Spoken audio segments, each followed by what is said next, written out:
What it is, ladies and gentlemen, welcome to another episode of the Third Intermission Podcast. This is your boy Dave signing on this lovely, cold ass Canadian evening.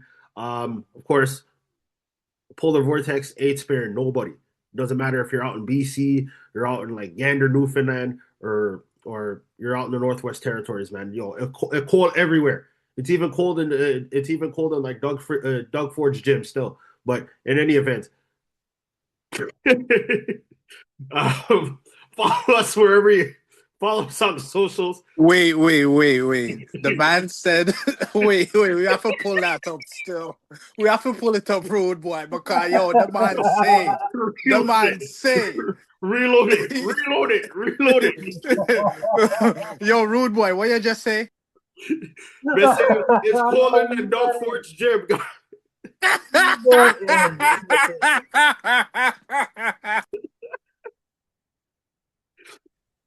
Oh man. New record sound effects for that. That was crazy. Anyways, follow us on the socials at Twitter on Twitter and on Instagram at Toronto Third. Subscribe to us wherever you get your podcasts from. That includes Spotify, Google, iHeartRadio, Amazon, and our friends over at Podbean. And of course, if you're seeing us on YouTube, like, follow, and subscribe, and make sure you hit that bell because we'll be hitting you with bare episodes. All right. Anyways, got ourselves a fun panel for the evening. Of course, as you heard the hood, you heard the Yadi himself, aka the Yad General Jason. You also heard the Hood General himself, Mr. Troy Piper Bowen, and we also got the right hand of the king, aka the Fedora Man, aka Mr. Steal Your Girl, Mr. Avery McDougal in the building as well. Avery, since you have been trying to keep your composure, how are you doing, sir? Oh, I think that was a new record for a while now. At least 12 seconds in, this man said it's cold in Doug Ford's gym, an unused building. Wild. Yo, hey, Doug Ford Steiner can stay. Yo, Doug Ford Steiner can stay in this show. So what are you saying? We're not gonna clip. We're not gonna cut that part. Yo, what do you do for us? Yo, what has Doug Ford done for the people? Exactly. Yo, Doug Ford ain't do nothing but give me $4,000 rent and nothing but PTSD. Man said PTSD. I can't say what I want to say, but dead ass, this man's giving me mental health issues and high rent and low employment. So there you go. Yo, I could see Dave going to the Rolodex of what will not get me sued right now? What will not get me catching a lawsuit? Trust me. My Rolodex is more full than the Conservative Party caucus that's happening this weekend, and there's no media allowed still. Anyways, Troy, how you doing? I am doing okay for the most part, for lack of better terms. I am still busy trying to clean off every surface I can find with this mystery substance that my son has managed to get all over the place, including himself. And I'm also trying to make dinner while I chop it up with you guys. I'm also scratching my head about different hockey-related things, but I'm sure we'll touch base on that. Yeah, we definitely will. How about you? What's going on? Trying to stay warm in this polar vortex right now. Unfortunately, Florida has decided to opt out of the situation, so not sure why. But of course, we're all trying to stay warm as we live in Ontario, and Avery lives in Alberta right now. Yeah, Anyways, the snow we're getting over here is absolutely crazy. I don't know what you're getting over there in Kitchener, but where I am in my little corner of the city, they've plowed the townhouse complex and they've put all the snow in visitor parking, which my lawn backs onto. They've piled so much snow that this is easily 15 feet high. They've blocked the catwalk so people can't go through and cut down the other street. So you got to walk around the whole block now. And apparently, my driveway seems to be a perfect place for them to place the snow, which means I have to shovel a path in my driveway just to put my garbage in. And because they've already messed up the recycling and garbage schedule because Doug Ford privatized the recycling. I messed up weeks. My garbage didn't get picked up. My compost did, but because the garbage man couldn't put the bin back properly like he normally does, what did he do? He dashed it on the snowbank in my driveway. So now I gotta climb the hill to go get my compost bin. Thanks, Doug. Yo, and you know what, bro? Like, I don't think like they were prepared and they did a good job as far as the snow removal, like in the GTHA. Still, they could have done a better job with that because it's like they're telling us it's orange, stay in your house, it's gonna be 40 centimeters. So you guys know that. You guys should have been like making sure you had the right locations to dump the snow and remove the snow from Jump Street. They waited too long to remove the snow, bro. Real thing, man. No, that ass, I agree with you because, like, it's even like that here in the Tri Cities area. Because, like, how is it that Quebec, Manitoba, Saskatchewan, Alberta of all places, and hell, even the Maritimes, how is it that they have proper snow removal? Because, like, they got they got trucks with snowblower attachments on them, and then they're dumping them all into like these big ass dump trucks, and they're dumping it to the Dashway to Tin Pond somewhere else. Why do we not have that here in Ontario? Like, dead ass. Because we're the only province that will politicize the weather element and make it to such a point where it's like, no, you should be responsible for this. You're responsible for this. Well, I need money to do this. Well, I ain't giving you money. Every other province is like, no, let's get at it. Anyways, we do have a lot to talk about today in regards to hockey, so let's just focus on that one time. All right. First things first, we need to talk about the major elephant in the room, and that is the Leafs right now, as they are now currently 6 points out of a wild card spot, 8 points behind the Sabres at the time of this recording. And it is looking like it is a gong show. Like the Stanley Cup hopes for the Leafs are darker than trying to find Michael Blackson in the Atlantic Ocean at 4:44 in the morning with no moonlight. It is that dark. It is blacker. Whoa. Hope is so bleak. It is blacker than Wesley Snipes, guy. Like it. Yo, chill, dog. Chill. Chill.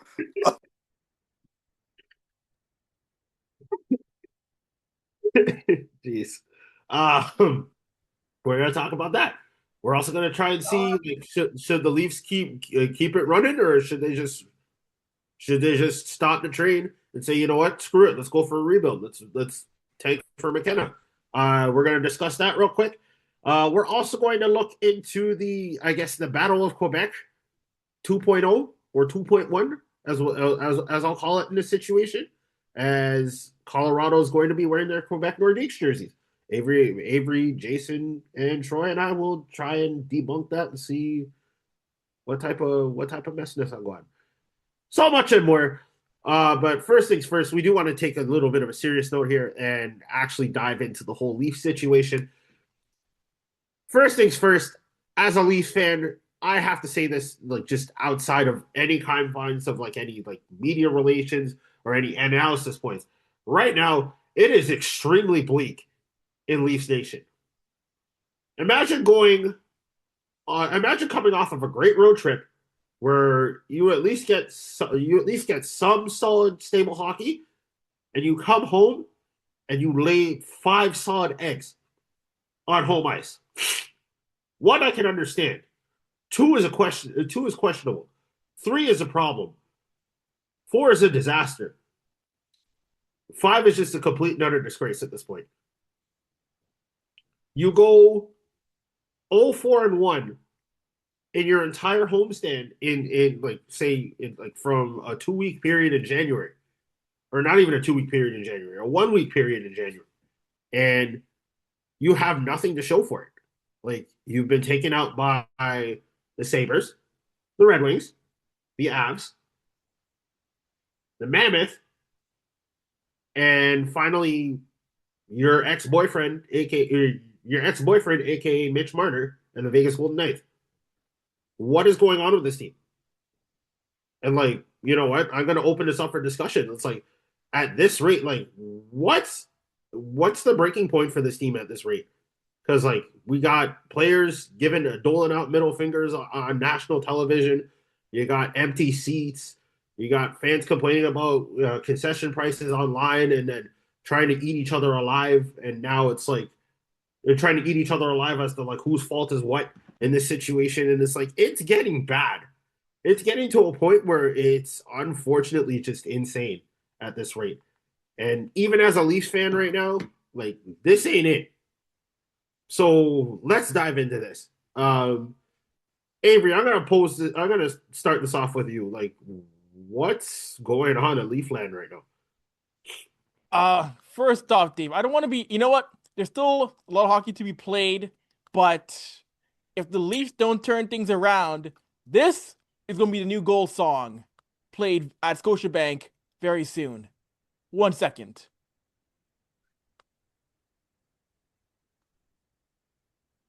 They're not here nothing. You're not here nothing. You can't hear that? Hold on, No. 1 sec. Hold on. Well, it's also helpful. Hold on. Let me see. Let's see hear it now.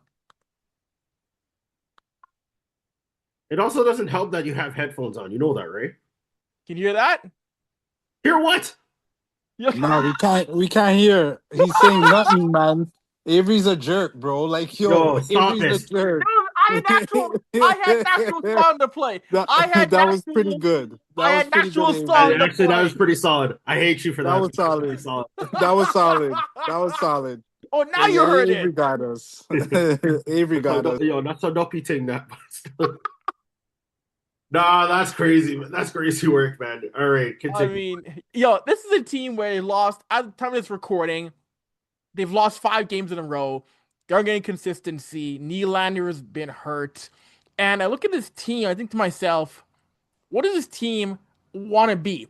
Because in Eastern Conference, that window to win is going to close. It is closing quickly on an organization that thought, we can soldier on after losing Mitch Martin. We can bring in some more pieces here and there.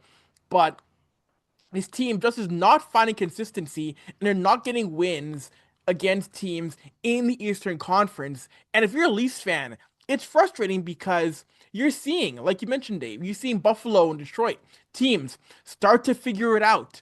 Buffalo is in a playoff spot, comfortably in a playoff spot right now in the Eastern Conference. So I really don't know what more you can really do, because I know we've talked privately about what changes could be. I know, Dave, you're very anti firing Craig Berube, but we all know in hockey that the quick solution for many teams has always been let go of the head coach, get that new coach bounce, try and attack things from that point on. But I don't know what more this team can really do, because they back themselves into a corner. And I don't think this team I still don't think this team is going to be a seller at the trade deadline. I think they're going to hang on to that a little bit of hope. They can get back into things. But if they come out of the Olympic break still flat, they come out in late November and they're still flat, then, oh boy, it really might be sell season and punting on the season. No, I gotta agree with that, but I want to hear Troy and Jason's thoughts first before I kind of just break into madness at this point. Well, mind you, Troy's still cleaning his bathroom, so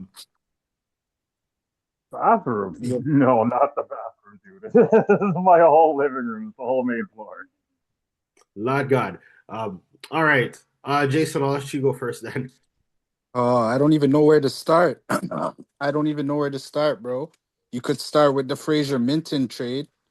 I don't know, bro. Like I don't know, bro. Like I really don't know. Normally, like I don't like buckle under pressure and thing like that. Like when it comes to these guys, because I've been just used to watching them for so long, so I know like when they're playing good versus when they're playing bad. But right now they're just in a funk. But this funk is like, I've seen dark times, but this is like extra dark. This is like dark with like pure like Scotch bonnet pepper, bro. The way this one is stinging. This one is stinging, man. Like more times, like I just think that like the type of hockey these guys are trying to play is not successful, and then the injuries that Avery like touched on. You gotta like factor in guys like Dakota Joshua. Him being injured, Dakota Joshua being injured definitely hurts the Leafs in so many ways because not only was like Joshua big on the dump and the chase or retrieving pucks from the corner and the walls and winning puck battles, but he potted a few goals, and those goals are missing those greasy goals. You know what I'm saying? And right now the Leafs don't have that it factor, right? And you got to go back to the Minton trade. Minton is playing on the first line in Boston now, like, and all we got was Brandon Carlo, like, and then we traded away Grabenkin. He's not doing the greatest in Philly, but a lot of like the hardcore fans are like, well, Tree Living made bad trades, and they're starting to look really bad right now. Like Carlo, like since he's returned, he's been okay. You know what I mean? He's looking like the older Brandon Carlo, but like you're not. I don't know. I don't know if Matthews is injured or if something is wrong and he does need surgery. But if this is the case, like I'm not a doctor, but if I could say anything to Austin Matthews, like, yeah, bro, it's your body and stuff, but you got to take a look at Jack Eichel, bro. The man sacrificed the game for a whole year to come back and win a Stanley Cup. You know what I'm saying? And that's the ultimate goal. Like to me, like there's spots where you see Matthews looking good. You know what I'm saying? And then there's spots where he's just not as engaged. You know what I'm saying? And Yeah. it seems like Tavares is a guy like who we're putting too much pressure on. You know what I'm saying? Like, yes, like he's still that guy. You know what I mean? But he's definitely declined. You can see that in his game. The Leafs, our Leafs, they're slow. They're like turtles. They should be called the Toronto Turtles, bro. The way they skate, because they're skating slow, bro. They're not aggressive.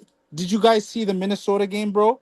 We Every did. time Minnesota broke out of their back end, it was a controlled entry into our end. You know what I'm saying? And we can't move the puck like that, and that's hurting us because we're too slow.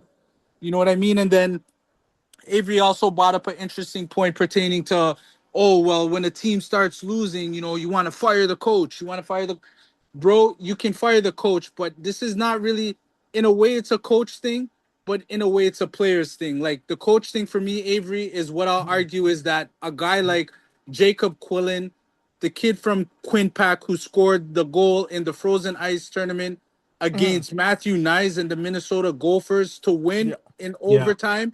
Like you have this guy sitting down. Why do you have this guy sitting down if you gave away Alex Steves too and you weren't gonna bring him back? Cali, I don't understand how Jan Krok keeps sliding into the lineup. And then with this whole Easton Cowan thing, I get it. It's his first season. He's starting to find his groove, but eventually he'll mature. He'll mature. He's not mature yet, but he'll mature. And Yeah. then you got to look at the blue line. You got to look at Morgan Riley. The problem with Morgan Riley, and I'll tell you this: this is the problem with Morgan Riley. Morgan Riley is not getting paid 1A defenseman money to play 1A defenseman money. This is the problem. Yes, you can say, oh, Riley made a bad play, or Riley did this, or Riley did that. Maybe if you paid him a little bit more than 7.5 and you gave him more responsibility on the blue line, we'd be in better shape. Instead of trying to deploy this guy as some sort of offensive super weapon like Adam Fox. Morgan Riley is not Adam Fox. He's a puck mover, but Morgan Riley needs a steady defensive reliable partner on the back end. And this is where we go back to Avery, where we talk about the injuries, because we're missing by far our best defensive defenseman in Chris Tanev. So it's not only injuries, but it's also the way we're playing. Because based off of our prospect pool that we have in the AHL, there are guys that could slide into these roles. William Villeneuve is one of them. Cade Weber, maybe, maybe not. I personally believe that Ben Danford should have went to the Marlies because this guy has it. They're burning these like there's I don't know, bro. Like management more over firing the coaching. Tree Living only has one chance. And the one chance this guy has is gonna come at the trade deadline, bro. I see the Leafs are interested in everybody, but does everybody want to come here and play? This is the question. So if you're gonna make a move at the deadline, Tree Living, don't get somebody that's gonna walk away. If you're gonna get a Jordan Kyrou, make sure you're not giving so much back, bro. Because now it's looking like you got burned in the Fraser Minton trade. By far burned in that trade so bad, bro. So you gotta be smart how you use your assets at the deadline to acquire some sort of help. Me personally, at the deadline, it's Dougie Hamilton or nothing. For me personally, that's the only thing. It's Dougie Hamilton. And if you're going to trade for a Robinson, which I highly doubt, but if you're going to trade for a Robinson, be prepared, bro. Be prepared to let Cowan and McMahon go the other way. If that's what you're going to do, and make sure, Tree Living, you have a contingency plan to fill those two slots with the guys down low in the AHL right now. And you do have guys that could come in and play, but are they going to be as effective as McMahon and Cowan? I don't know. All I know is Tree Living. The situation in Toronto is messed up, and people are looking for you with a pitchfork, bro. Because like they want to put you on fire right now for what's happening with the Maple Leafs of Toronto, bro. And that's all I have to say about that. Okay, very extensive. I really appreciate you for that, Jason. Troy, anything to add? Okay, so I think first and foremost, the problem with the Maple Leafs starts at the very top. It starts and ends with Brad. I am not convinced he knows how to build a roster. I am really not. I think in regards to the Mitch Marner deal, not to downplay the skills of Nicholas Roy and Dakota Joshua, but everybody and their mama knows that we got Fleet. Everybody. He is put together like a paper mache kind of roster. He's just trying to patch holes just because he's just trying to patch holes. At no point in time does he seem serious, or he has seemed to be serious about wanting to improve this team to a point where you are successful again. This to me is just a continuation of the Santa plan, just with somebody else. Um, the fact that we have such a patchwork roster and that he's done nothing to address it, even though it's gotten this bad at this point into the season, it speaks volumes. So now it's like, is this truly his fault or is this his boss's fault? But ultimately, because he's the GM, he should have the ability to go to his bosses and say, you know what? I need this person, that person, and this person. Instead of just taking whatever you can get.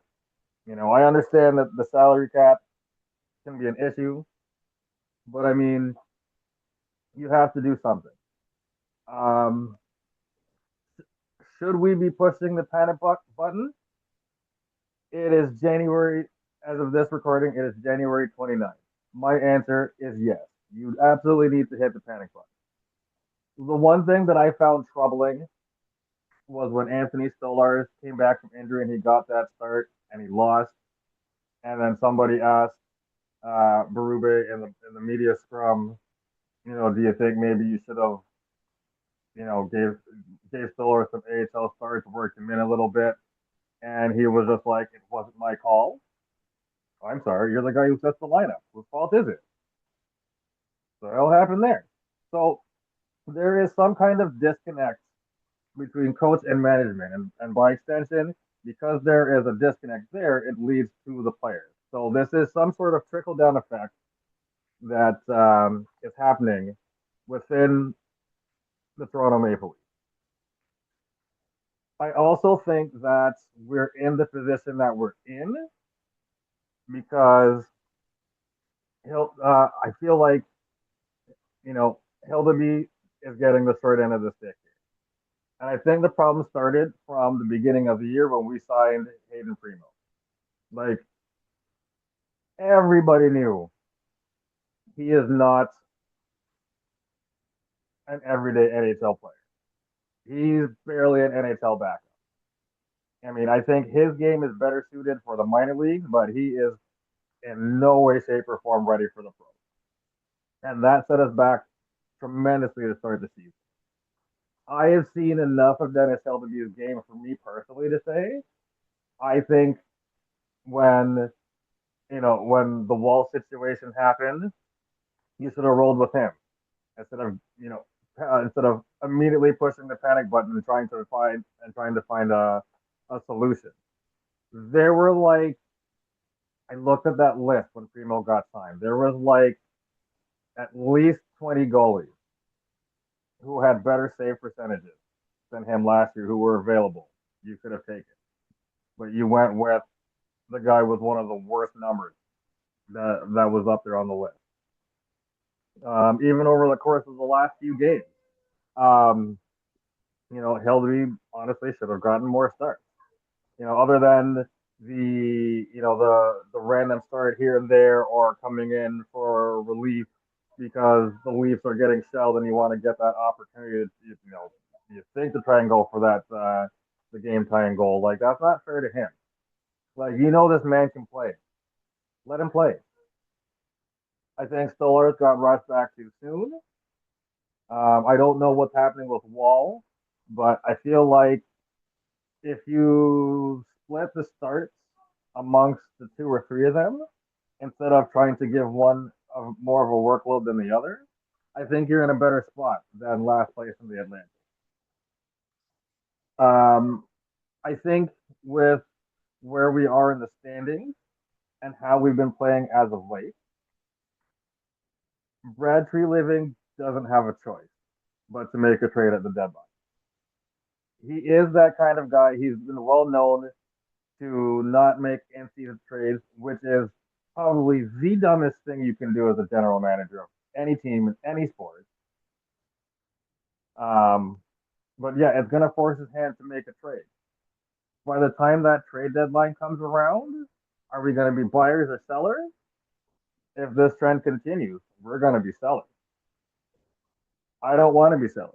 I'm sure, Dave, you don't want to be sellers. Avery, Jason, Martha, all of us. None of us want to be sellers. But if something doesn't change, whether it be Treliving himself or player personnel, if something doesn't change, then they'll be watching the playoffs from home with the rest of us instead of participating in it.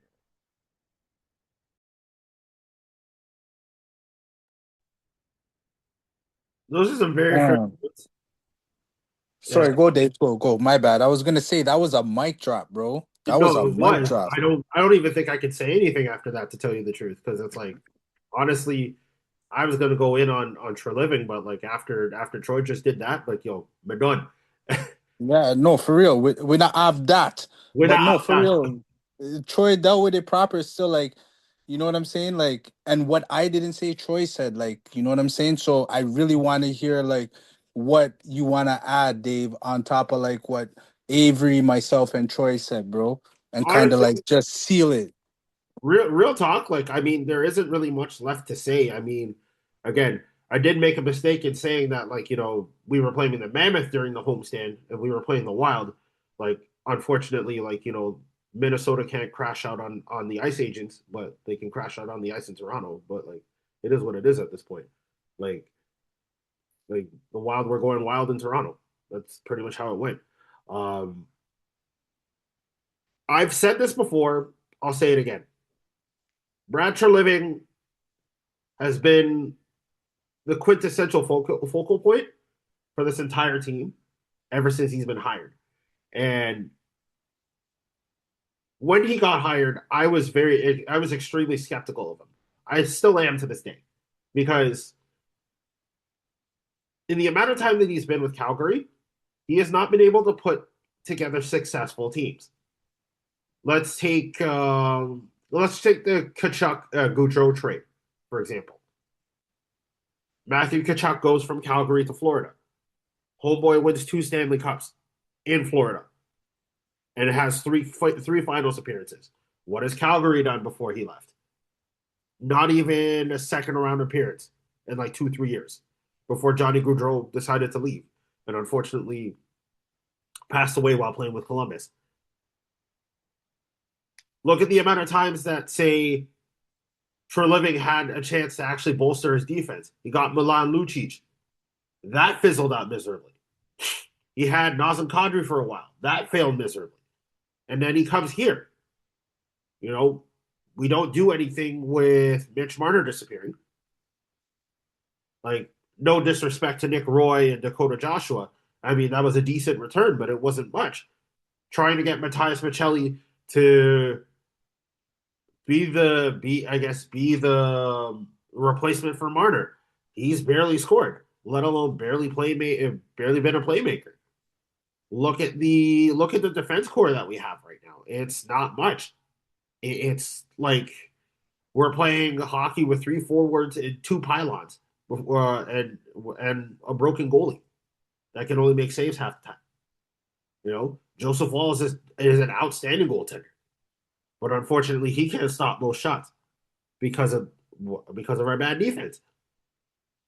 Anthony Stolarz is broken more than half the time. The man should have gotten an AHL start. I agree with you on that, Jason. Like, it's very hard to determine whether or not, should it be on the fault of Treliving itself? Should it be on the fault of Berube? Should it be on the fault of Leafs management as a whole? Should it fall on the players? Because I've always said every player should be held accountable. Matthews has not been a great captain for the last year. I'm sorry to say this, but he should not have gotten the seat. I didn't think he was mature enough for it, and this clearly shows it. Nylander has been carrying this team for how long? Same with Tavares. Matthew Knies is coming into his own. Morgan Riley. Morgan Riley's been here 10 years. And yet still this guy has been trying to be the captain of the defense corps, but he's basically shooting blanks now at this point. And I don't mean that in a pun. I'm being serious when I say this. It's this poor guy does not have a decent partner to play the blue line with. It's getting bad.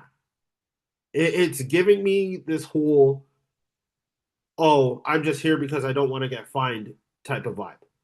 It's giving me Marshawn Lynch vibes at this point. And unfortunately, this team just does not want to figure out or even try to figure out how to right the ship in this situation. Because unfortunately, it's oh, well, we put in our 60 minutes. We supposedly put in our 60 minutes. We tried to play a good game, and the pucks were just going towards the net, but they weren't going in. It's no, stop making excuses. It's you weren't shooting hard enough. You weren't as aggressive as you used to be. You're not fighting for the puck. You're just basically fighting to just keep your job. And unfortunately, that's how sad it is right now. I hate saying it, but it's true. You're not fighting for your job. You're just fighting to just stay here. What's that Shorzy quote that I always keep quoting? These boys don't like to win. They just don't hate to lose. And I'm sorry, but Toronto, the Leafs right now do not hate to lose. They just play here for the sake of playing here, and that's it. And I feel bad for the thousands upon thousands, if not, say, maybe even the millions of Leaf fans out there who have to watch this day in and day out. And it's there's apathy for a lot of Leaf fans right now. You're hearing it on Leaf podcasts. You're seeing it en route to the games. People just don't want to wear their jerseys anymore. People don't feel excited to watch a Leafs game anymore. They see a Leafs game as background noise now. You know how embarrassing that is? I understand there's rock bottom, but rock bottom has a basement right now. And it's basically the Leafs fan base right now. And it's sad to see because for a franchise that's nearly 110 years old, and to only have maybe a little over 10% of the league Stanley Cups in your trophy case, you really got to do better in this situation because you got your ass kicked by Florida twice, an expansion team that came in 30 years ago. or nearly 35 years ago. You got to do better at this point because if Columbus beats you and they end up winning the cup, and that happens to be your last year where you're on the last Stanley Cup ring before it gets removed, it is going to be a long while before you even deserve to be on that cup again. But then again, that's just my opinion in this situation. Folks, if you're hearing this right now, or if you're watching this, like, leave us a comment right now. Obviously, other than say, the Leafs just suck. Like, what's your opinion on this? Like, what can we do to right the ship? Other than potentially say, oh, just sell the team and just give up. Because, hockey is obviously going to stay in Toronto. But I couldn't say, like, Jason, Troy, and myself and Avery, we all have good points, but like, gotta figure out where to go from here. On that note, let's shift gears just a touch here. With all that being said, is it time to just let it go and just shut it down and just tank for McKenna at this point? Or at least a decent draft pick? Or should we try and run it back and see if we can get to the playoffs? I'm going to start this off by saying I don't think we should. At this rate, it's like you're trying to fight a losing battle here. Now, it may sound a little bleak and it may sound a little hopeless, but hear me out here. I would much rather give my guys some time to get some rest, get my players who are in the minors, get them some solid minutes, tell them to get their reps up in this situation, have them come out to the show and at least be able to play and, actually get a taste of what it means to be in the show itself, Give yourself some trade value at least, or give yourself some decent value so that another team may pick you up on waivers, right? Fight your way through that. Maybe give some of the vets, like say a little bit of a break, have Matthew Nye see what it's like to lead a team for a while. Have Nylander, when he comes back, have him try and run a few games. Have Matthews try and run a few games by himself and see if he can actually lead his team. Give Hildeby a chance. Maybe shut Stolarz down for the year, or probably trade him to somewhere else. Give Caden Primo a few shots, Find a way to actually get decent draft picks so that you could start rebuilding properly rather than just, slapping lipstick on a pig and calling it somebody's next girlfriend. Like, it's just something you shouldn't be doing. Troy, I'm going to start with you. What do you think?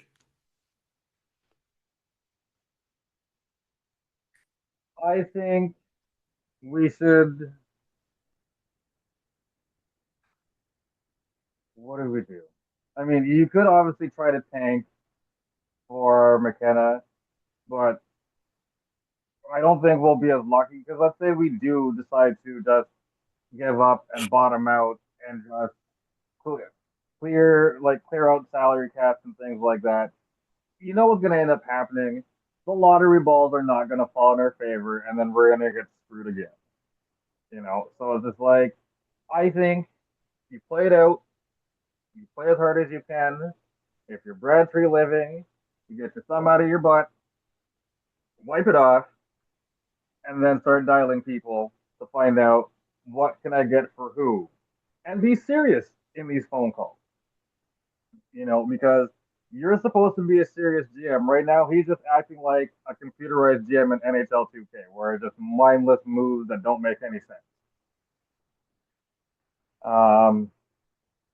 In terms of shutting players down for the year, way too early for that.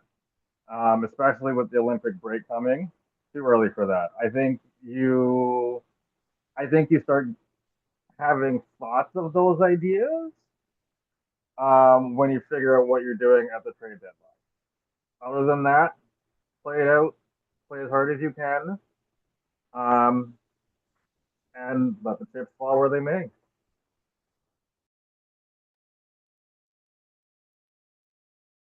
I'd say that's a solid answer. Jason, what about you?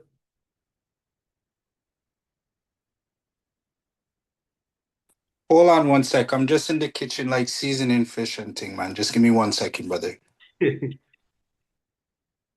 Telling you, man, the parents' duties never stop, especially on this podcast. Avery, I'm gonna go to you while we're waiting on Jason. Like I said earlier, Dave, I do think that if this team can get things turned around, you are going to fall into a selling season right now. Because again, we already know how hard it is to gain ground in the NHL in the playoffs race. We already know how hard it is to gain ground in these 3-point games. So if this team can't figure out a way to chop down that lead in both the Atlantic and the wild card, then yeah, like I said earlier at the start of the show, if you're coming out flat again to end the season before the Olympic break, or if you come back and you can't string together those wins going into the trade deadline, then yeah, this season is cooked. Speaking of cooked, Jason, you ready? I need like 2 more minutes, bro. I just gotta throw some seasoning on the vegetables and stuff. Just give me like a minute, bro. All right, got you. Um, in all honesty, I have to fully agree with both you and Troy on this, Avery, because it's like it's kind of a little wild for me to say that, like, oh, shutting it down early is what have you, right? Yeah, I'm not backing down on that. I'd rather just say, you know what, cut it off early, and just give the youth them a little 1-2 minutes here and there, give us a chance to evaluate who we have. But yeah, it does make sense, you know. The Olympic break is fast approaching. Excuse me for 1 second, folks. Excuse me. Sorry about that. Cold and flu season is alive and well in Ontario. Make sure you're eating your vitamin C. You're drinking enough water. Minding your business. Real talk. Going back to what I was saying. Yes, the Olympic break is fast approaching, and you know what? Yeah, it does not make sense to potentially go, I guess, the extremist route and start shutting everything down so early. But at this stage, it's like, what else is there left to do? Right? Yes, you are 3 games out of a playoff spot in the East. You're 4 games behind Buffalo, maybe 5, depending on how Buffalo's doing right now. Buffalo's doing this evening.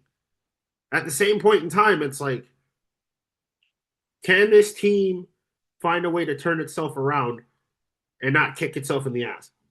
You know? It's extremely frustrating when you have a good team, or at least a decent team, not play to its potential. You've got guys like John Tavares who have been around literally taking hometown discounts. Nice took a hometown discount just to stay here as well. You got 2 solid guys who have been trying to, create magic for this team, and it's not there. You have Nylander who's hurt, and he can't create the same magic he used to. And you've got young guys like Dakota Joshua, Troy Stetcher, Brandon Carlo. Some of these guys can play great games, but like when they're off, they're completely off. It's like having a dead battery. You work for like 2 seconds and then you're off for like the rest of it, and it's like it's frustrating. So you mean like an iPhone? Essentially, this guy, don't this iPhone, bro. Don't this iPhone, bro. Yo, rude boy. Hold on. Are we talking an iPhone 8 or are we talking like an iPhone 15? Any of them, all the batteries are the same. They lie to you every year. Nah, man. No, you got to know how to conserve your batteries still. Like a lot of people, they have these phones and they don't know how to utilize the battery and stuff, right? You got to make sure certain apps are off, you know what I mean? And you got to like take care of your brightness and these type of things still. Just true you're an Android guy, yo, get out of here, bro. Don't bad up the iPhone, bro. Hold on. Leave Android out of this, man. Like, yo, we're not getting into this right now. Okay. On a serious note, what was the question? I didn't catch it because I was doing too many things at once. Sorry. No worries, man. Like, yo, is it time to shut it down, or is it time to like try and push for a playoff? No, you don't. Okay, so you got to remember, this is the screwface capital. Toronto is the screwface capital, bro. And everybody in Toronto, doesn't matter what area you come from, bro. You know that like living in Toronto is like having your back against the wall and you're the underdog every time in every situation, bro. I We seen agree. this like you seen this with the Raptors, you know, when they won the championship with Kawhi, bro. We seen this in like 92, 93 with Joe Carter, bro, and the Jays winning the back-to-back World Series. We seen this in 1993. If you were born around those times, when Doug Gilmore was about to make some magic happen and he got high stick and Kerry Frazier missed the call, bro. Like our backs were always against the wall. You know what I'm saying? So I think that the Leafs don't shut anything down. I think that they play through it. You know what I'm saying? And you try to push for a playoff spot. Now this is where you shut up the fan base, bro. You guys know you guys have been playing like hot dog water for at least a majority of this season. You guys have been playing like leftover hot dog water, bro. So now this is the time for the Maple Leafs of Toronto to show the fan base that they care about the people that, you know what I mean, go to the game to watch these guys perform at an elite level. You know what I'm saying? They should be giving that to us after watching the Blue Jays in the in the past season almost win the World Series. They should do that because of the way the Raptors are currently playing, bro. If you don't want to play in Toronto, don't stay here, bro. Go ask for a trade or something, bro. It's different down here, man. Our fan base is one of the best fan bases in the world. I'm not talking about the people that write on under people's like hockey players' profiles and say, "Oh, I wish you were die, I wish you were dead," or "You messed up my parlay," and all these things. You know what I'm saying? Not those type of fans. The ones that actually Well, they're care. hockey fans at And that point.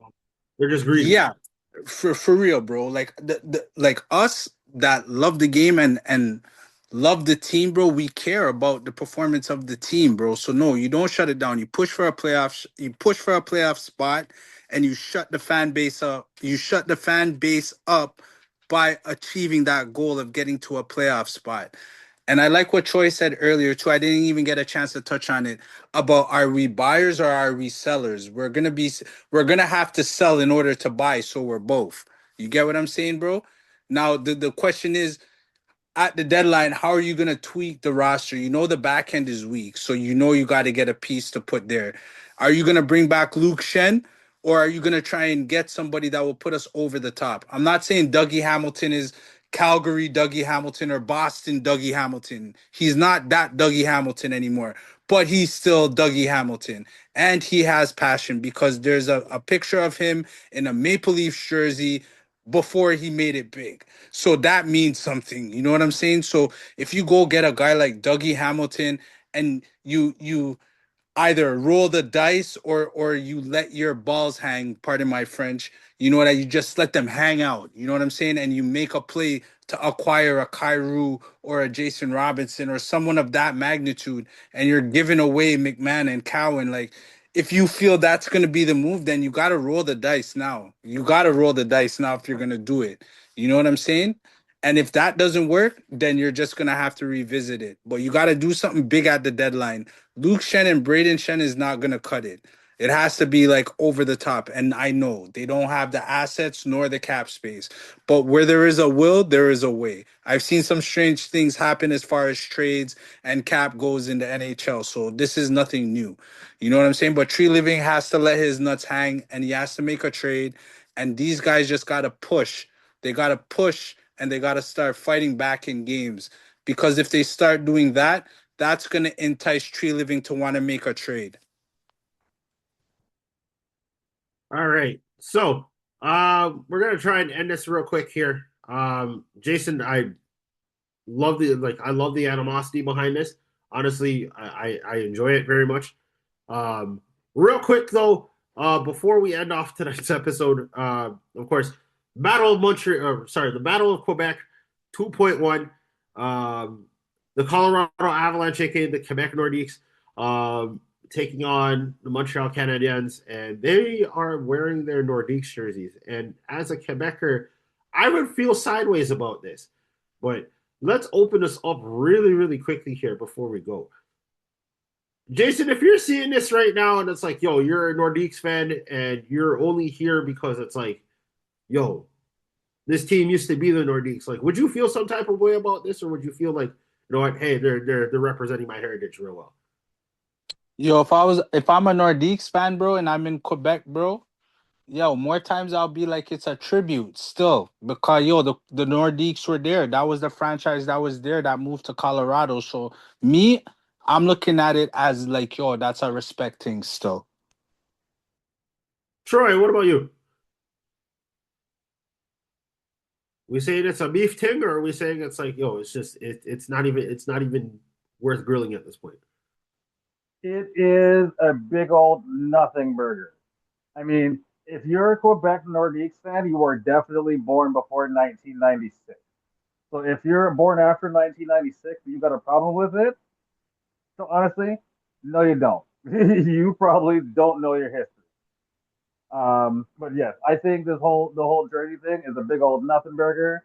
It, much like you guys said, it's paying homage, it's paying respect to the franchise that they once were. Because if if because Colorado would not exist if Quebec was still there, and they're not in Quebec still because of bad ownership. That's all there is to it. And finally, Avery.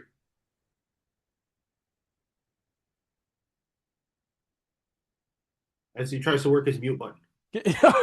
Okay, so I do love the fact that the Quebec Nordiques brand is still being used. I love the fact that the Avalanche are paying tribute, but if you're a Nordiques fan, I get it. I understand from that standpoint of, hey, you took our team and then you're coming back and wearing these jerseys. But so I see both sides of the fact where Nordique fans want their team back and say don't wear those. At the same time, it's an homage to the past. I see from both sides. From my end, I like the fact that it's being acknowledged. I do like the fact that they're acknowledging their history. Although interestingly enough, this game is a color on color game with the Habs wearing their home jerseys and the Quebec wearing and the Quebec jerseys. So it's a blue versus red game. I do like the color on color, but for historic purposes, it would have been better if the Habs were wearing their road jerseys as opposed to also wearing their home uniforms. Agree on that. For me personally, like it's one of those things where it's like if it's something along the lines of like, hey, you stole my team, now you're wearing my colors. It's like, yo, that's kind of grounds for me to give you a death odds one time.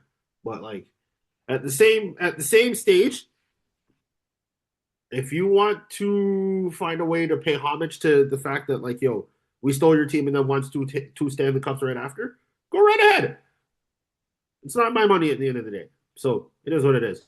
I'm not buying an Avs jersey or a Nordiques jersey. Like, yo, I still have bare Leaf jerseys in my closet anyway. And that's the only jersey that's staying in my closet, other than the Leafs and the Raptors and the Argos and maybe the Saints. But that's it.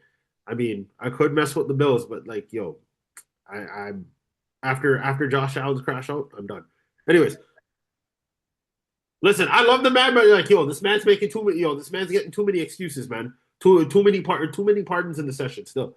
Anyways, Wait. That was a catch. That's all I'm gonna say. That was a catch. yo, it was a catch, but like, yo, Tutu's like, yo, man's gotten more bailouts than GM did back in 2008 from the government. Anyways, let's end off this episode real quick before I apparently say something that'll get us sued. Anyways, Jason, Troy, Avery, thank you very much for coming through tonight.